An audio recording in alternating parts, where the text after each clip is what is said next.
दोस्तों नमस्कार। आज मैं आपके समक्ष आया हूँ। मौसम बहुत ठंड हो रखी है और सुबह से मैं जब सुबह सो के उठा तो मैंने देखा कि बाहर एकदम शीतलहरी हवा चल रही है और शरीर कांपने लगा, ठिठुरन सी होने लगी।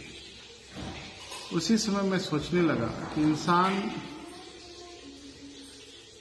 गर्मी आती है तो गर्मी बर्दाश्त नहीं कर पाता है, ठंड आती है तो ठंड बर्दाश्त नहीं कर पाता है, बरसात किसी को पसंद है तो भीग जाने के बाद बहुत किचकिच सा लगता है। आखिर ये जीवन है क्या? मैं सोचने लगा कि लोग क्यों लोगों से जलते हैं, लोग के बारे में सोचते हैं, जीवन में इतना जद्दोजहद करते हैं, दुश्मनी करते हैं, दोस्ती करते हैं, मोहब्बत करते हैं, नफरत करते हैं। आखिर जीवन है क्या?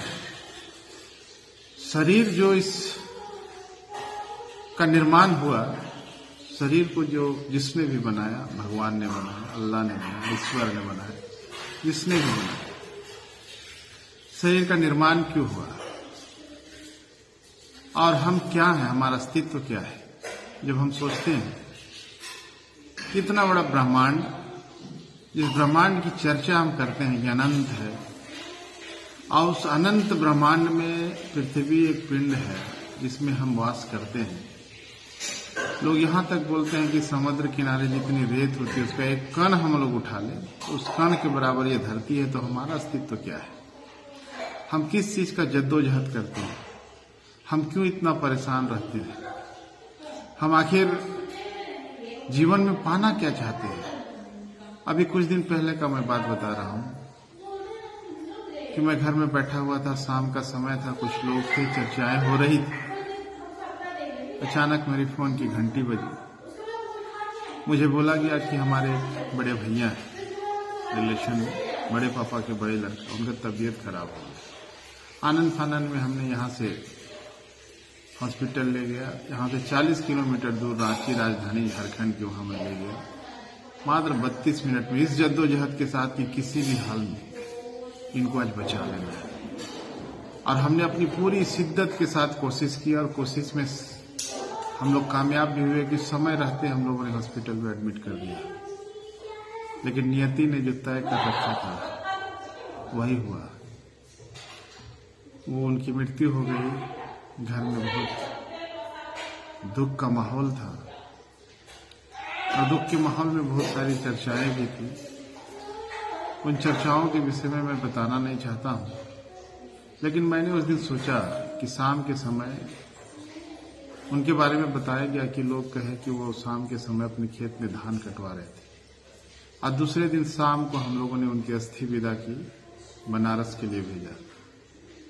वो इंसान जो चलता फिरता था, वो इंसान जो लोगों के साथ रिश्ता कायम किया था, वो इंसान जो किसी का बाप था, किसी का दादा था, किसी का भाई था, किसी का बेटा था, आज वो इंसान नहीं रहा।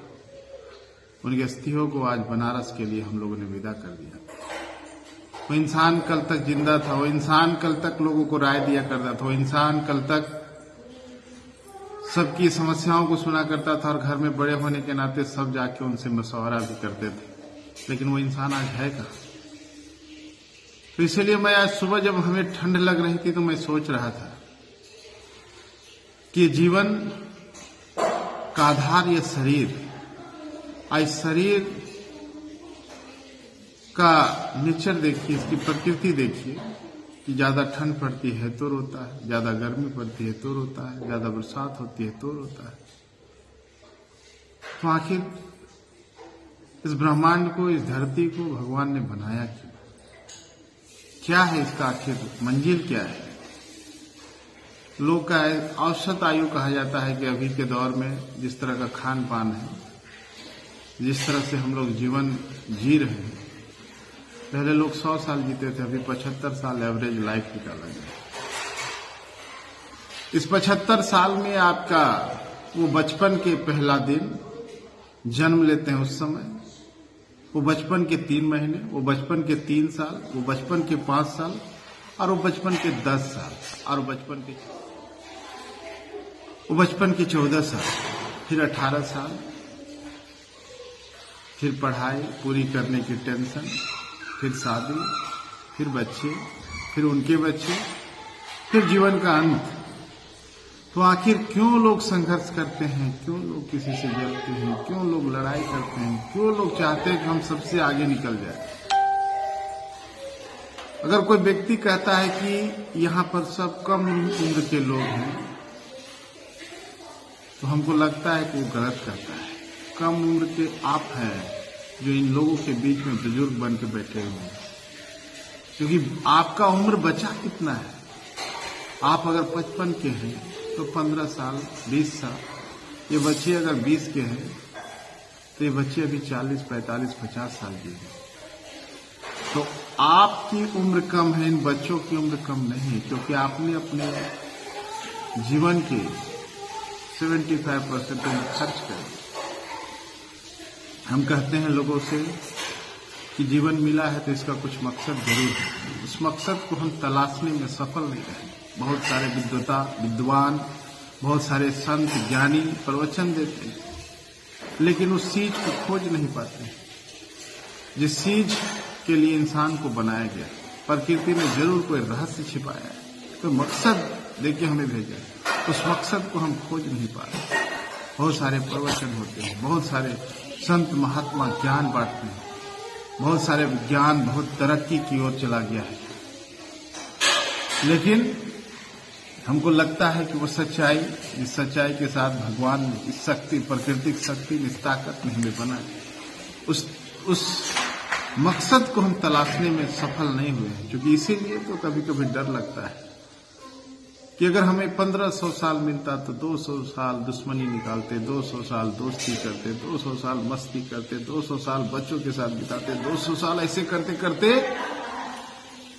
1500 साल हम लोग बिताते, लेकिन उतना समय भी नहीं हमारे पास। आखिर मकसद क्या है जीवन का? क्यों ऊपर वाले ने हमें बनाया? क्यों इस धरती में केवल मानव जाति ही सबसे सर्वश्रेष्ठ माने जाते हैं, जिनके पास ज्ञान है, जिनके पास बुद्धि है, जिनके पास विवेक है, लेकिन हम उस चीज को नहीं खोज पा रहे जिस मकसद के साथ प्रकृति ने हमें रचा गढ़ा है, जिस मकसद के साथ प्रकृति ने हमें बनाया है। दोस्तों, अभी बस इतना ही।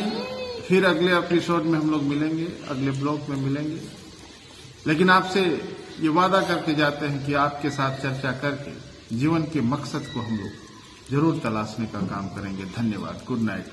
सब खुश रहें, खुशमय जीवन बिताएं, जीवन का सार को खोजने में सब कोई लगे। धन्यवाद, बाय।